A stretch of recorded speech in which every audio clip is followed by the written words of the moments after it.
वंदे पुरुषोत्तमम।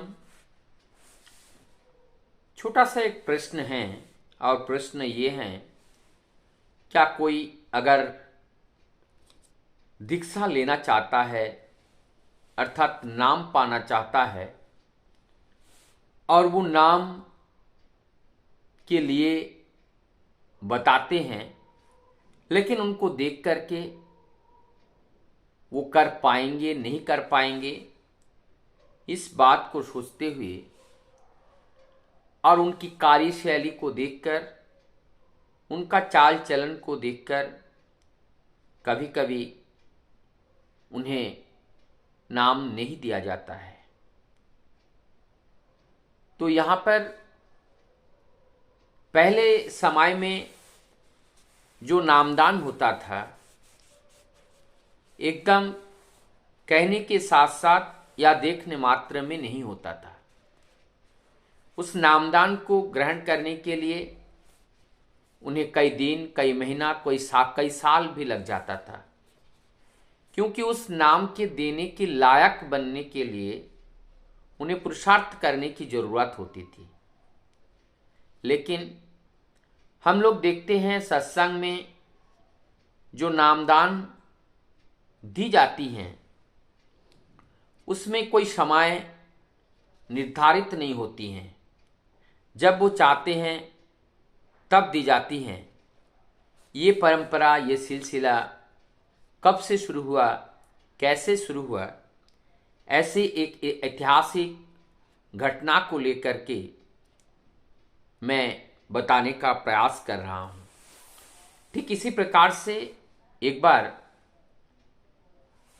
अनंत महाराज का, जिसको परमदयाल सच्चे ठाकुर जी अंता कहकर पुकारते थे, अनंत महाराज दादा के पास एक बार एक व्यक्ति आए और उन्होंने आकर के दीक्षा लेने का प्रार्थना किया, नामदान प्राप्त करने की प्रार्थना की।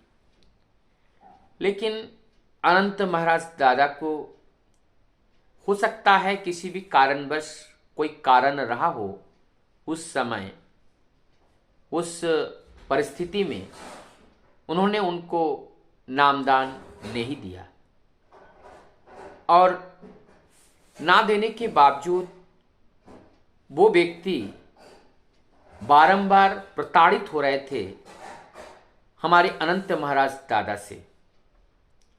अनंत महाराज दादा उन्हें नाम नहीं देना चाह रहे थे, लेकिन वो व्यक्ति उनसे नाम पाना चाह रहे थे और उनका मन पाने के लिए व्यस्त हो गया।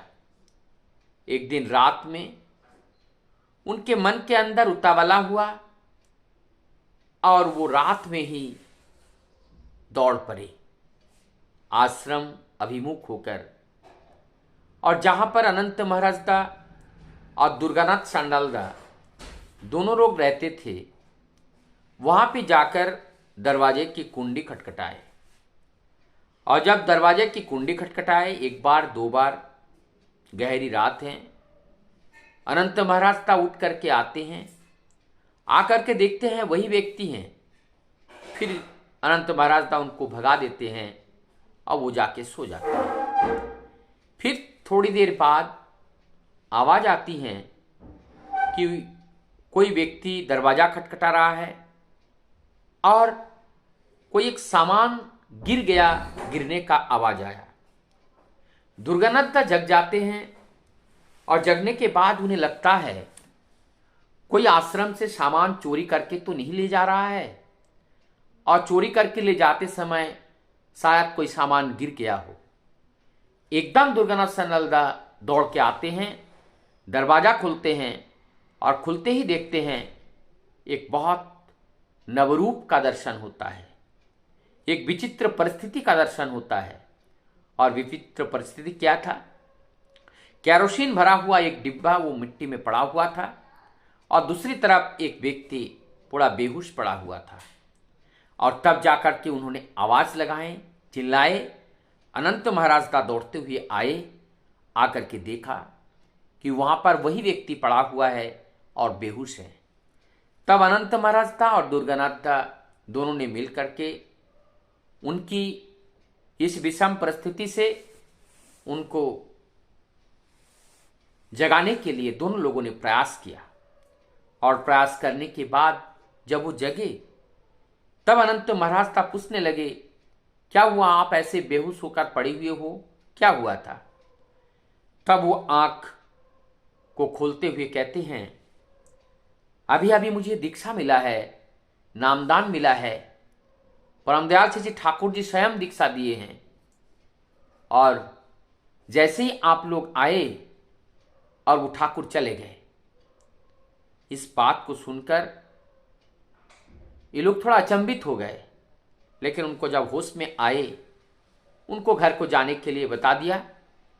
और तो अनंत महाराज दा और किशोरीदा तो सो गए। अनंत महाराज दा आप सोच रहे हैं, मैं देखता हूँ रात में जाकर के वहाँ ठाकुर जी जहाँ सोए हुए हैं शयन कक्ष में, ठाकुर जी अगर इधर उधर गए होंगे तो निश्चित रूप से वहाँ से फिर वो गुजरेंगे।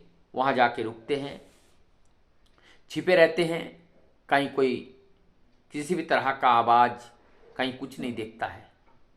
उन्होंने आकर के सो जाते हैं। दूसरे दिन सुबह होता है और होने के बाद आश्रम में पार्लर में ठाकुर जी बैठे हैं। अनंत महाराज दा, दुर्गानाथ सान्याल दा वहाँ पहुँचते हैं और अनंत महाराज दा प्रणाम करते हैं। ठाकुर जी बोलते हैं, अंता कोई अगर नामदान या दीक्षा कोई अगर मांगते हैं तो उनको उसी समय दे देना चाहिए, उनको इंतजार नहीं करना चाहिए। ये परमदयाल जी ठाकुर जी के श्रीमुख की वाणी है। और तभी से सत्संग जगत में नामदान के लिए कभी इंतजार नहीं किए जाते हैं। आज परमदयाल ने ये शिक्षा दी। एक साथ दो प्रश्न का उत्तर यहाँ पे मिला है कि नामदान जब कोई अगर मांगे तो उनको तुरंत उसी समय नामदान हो जाना चाहिए, नहीं तो जब ये उसी समय जब नहीं होता है, हो सकता है परमपिता की इच्छा है कि अभी उनको भेजा है उनकी जीवन की रक्षा के लिए। यदि उनका उसी क्षण नामदान मिल जाता तो उनके जीवन में एक विपरीत परिस्थिति के रूप में, एक विपरीत परिस्थिति जैसे हम चल पड़ते हैं, अचानक एक्सीडेंट हो जाता है, जीवन चला जाता है, तो अगर वो नामदान परम उस नाम अगर अपने पास होते तो ये उनका जीवन बच जाता। और यहाँ पे एक घटना में थोड़ा सा छूट गया, मेरे फिर याद आया, मैं उसको बताता चलूँ। जब वो दादा होश में आए थे, उनके मुंह से नाम, जो सत्संग का जो बीज नाम है, वो निकल रहा था। तब अनंत महाराज दा पूछे कि ये नाम कहाँ से मिला, कैसे जानते हो? उन्होंने कहा, अभी अभी ठाकुर जी ने मुझे दीक्षा दिए हैं और वही बीज नाम हमें बताए हैं, तो इसलिए वही नाम मैं जप कर रहा हूँ और वो नाम उनको जप करने के लिए मिला है। ये परमपिता की अनंत घटनाएं हैं। वो अपने शरीर में रहते हुए जहाँ चाहते थे, कहाँ कहाँ, देश विदेश, वहाँ जाकर सपने में उनको दीक्षा दे रहे हैं। एक साथ कई जगह पे दीक्षा दे रहे हैं। ये केवल संभव किसके द्वारा हो सकते हैं? जो जगत के मालिक हैं, जो सृष्टा है, जो दृष्टा है, जो जगत पिता है, जो दयालु हैं, जो परम प्रेममय हैं, जो त्रिकालदर्शी हैं, जो आप्यायमान हैं, जो वैशिष्ट पाली हैं, जो जीवन आधार हैं, जो जीवन केंद्र हैं, जो जीवन आदर्श हैं, जो जीवन पति हैं, जो त्राताकारी हैं, त्राणकारी हैं, और वही एकमात्र श्री हरि, वही एकमात्र नारायण, वही एकमात्र पुरुषोत्तम के रूप में रक्त मांस का नव क्लेवर धारण करके इस धरती पर नव नव रूप में उनको आना पड़ता है। क्यों? हमारी दुष्टता के कारण। मैं उनको पकड़ना नहीं चाहता हूँ, उनको जानना नहीं चाहता हूँ। इससे वो परेशान होकर, दुखी होकर फिर अपने रूप को बदल करके आते हैं हमें बदलवाने के लिए, हमें परिवर्तन करने के लिए, ट्रांसफॉर्मेशन लाने के लिए। क्योंकि वही ट्रांसफॉर्मेशन हमारे जीवन को सुख शांति समृद्धि देगा। वही ट्रांसफॉर्मेशन एक नए समाज का गठन होगा, वही ट्रांसफॉर्मेशन एक नए राष्ट्र का गठन होगा, वही ट्रांसफॉर्मेशन संपूर्ण जगत का एक नव श्रृंगार होगा। वंदे पुरुषोत्तम।